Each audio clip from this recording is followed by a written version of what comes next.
Good morning from Sydney. It is day 8 of quarantine. No, it's day 7 of quarantine. I take that back, I'm sorry. But I am halfway through. So I've been 7 nights in the hotel. I have 7 nights in the hotel left. And next Monday morning, I will be checking out of this place after I get my next negative COVID test and a medical certificate. So quick update, I've just been waiting to listen to the news today on the numbers of COVID cases in the northern beaches and greater Sydney area. And the good news is that I think they did like 28,000 tests on Saturday and 38,000 tests on Sunday. And on Saturday they found 30 positive cases, and yesterday, Sunday, they found 15 positive cases. So fingers crossed that that trend continues downwards. Certainly no guarantees. Northern beaches are still on lockdown, and greater Sydney area still has increased restrictions, which is the right move to make. And mask wearing is highly encouraged. They don't make it mandatory in New South Wales because they decide they are unable to police it, so there's no point. But I think a lot of people are complying. I'm not outside of the northern beaches. My neighborhood, from what I've seen on people posting on Facebook, it looks like it's about 50-50 compliance.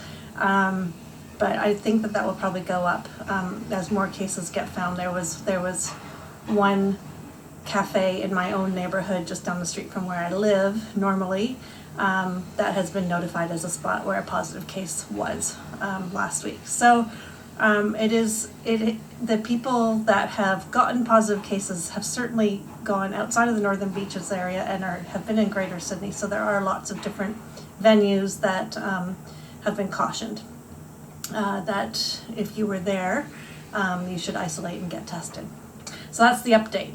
Now today I thought I might talk about, last week I talked about the travel into Australia for those that were allowed to travel into Australia like me and being in hotel quarantine. Today I thought I'd just tell you a little bit about my experience of getting out of Australia, because getting out of Australia was actually not easy either. So if you are a non-citizen or here on a temporary visa, or just basically not a resident of Australia, getting out of Australia is fine. If you are a resident and a citizen of the country, you have to apply for a travel exemption, and they put this into effect back in April. So I had to go online and apply for a travel exemption. There's only about 4 reasons that you can possibly get out of the country. Most have to do with healthcare professionals, essential work, and then there's one for compassionate grounds. And they do prioritize your application for an exemption for people that tick the compassionate grounds box, so that's good. They require evidence. And I know that earlier when they started this system, people weren't even told whether or not they had gotten their travel exemption. They would put in, I'm leaving on a plane in 7 days, and they would show up at the airport hoping that the travel exemption was there, and it often came through as they were checking in. My experience was much different. I applied on a Thursday afternoon. The evidence I submitted was simply a PDF document that contained my own notes of the situation in Canada with my family, and it had the doctor's name and the phone number in a hospital. That was enough. With less than 36 hours, actually less than 30 hours later, I was emailed a travel exemption. So I was able to leave the country quite quickly.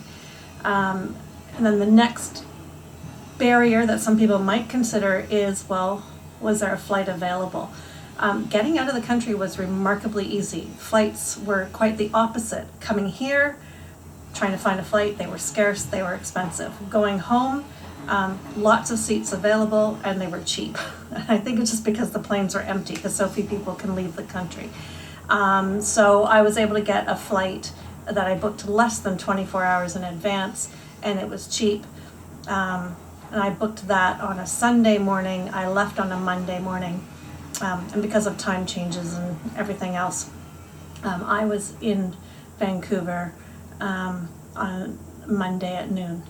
So that was good. In Canada, you still had to quarantine. It was a 14-day quarantine.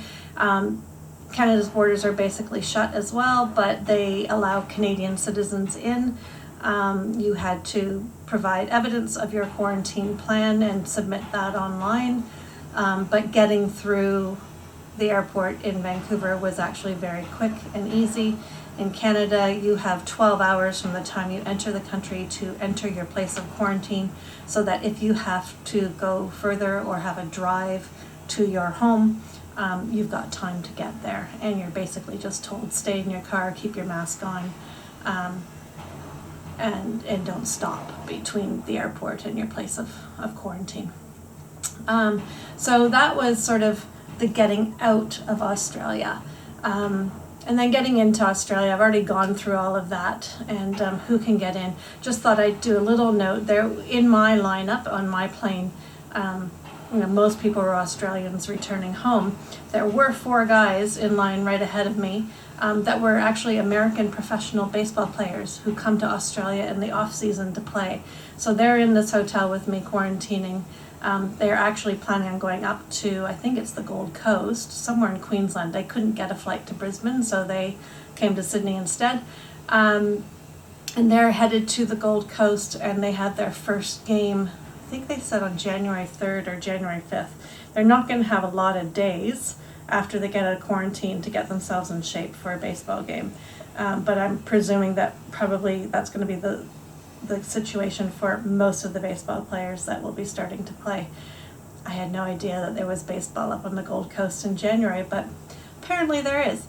Anyway, that is the update for today. That's the more of the travel stories, how to get out of Australia versus the how to get into Australia.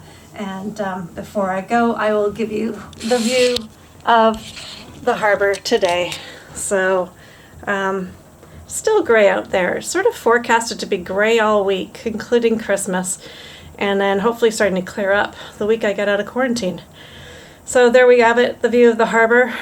Traffic on the bridge is pretty light. I've been watching it all morning. It did not get busy at all, so people are staying home and heeding the advice of the New South Wales government to minimize travel as much as possible. I will talk to you tomorrow.